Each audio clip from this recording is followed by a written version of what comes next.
సజ్జల రామకృష్ణారెడ్డి కుటుంబ సభ్యుల భూ కబ్జా లెక్క తేలింది. అక్షరాల 64 ఎకరాల అటవీ భూమి ఆక్రమించారని ప్రభుత్వం నియమించిన త్రిసభ్య కమిటీ నిగ్గు తేల్చింది. ఈ మేరకు జిల్లా కలెక్టర్ ప్రభుత్వానికి నివేదిక పంపారు. ప్రభుత్వ ఆదేశాల మేరకు తదుపరి చర్యలుండే అవకాశం ఉంది.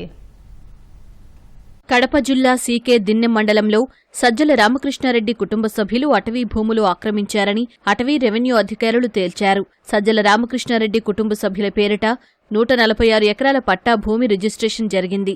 వీటిలో సజ్జల సందీప్ రెడ్డి పేరిట 71.49 ఎకరాలు, సజ్జల జనార్దన్ రెడ్డి పేరిట 18.85 ఎకరాలు, నర్రెడ్డి బాగిరెడ్డి పేరిట 19.22 ఎకరాలు, వై సత్య సందీప్ రెడ్డి పేరిట 21.46 ఎకరాలు, సజ్జల విజయకుమారి పేరిట 7.30 ఎకరాలు ఉంది.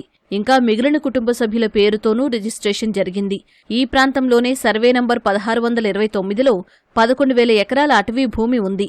ఈ భూమికి సంబంధించిన 64 ఎకరాలు సజ్జల కుటుంబ సభ్యులు కలిపేసుకున్నట్లు అధికారుల సర్వేలో తేలింది. గతంలో కడప డీఎఫ్ఓగా పనిచేసిన అధికారిపై ఒత్తిడి తెచ్చి వైసీపీ హయాంలో అటవీ భూ ఆక్రమణలను సక్రమం చేసుకున్నట్లు తెలిసింది.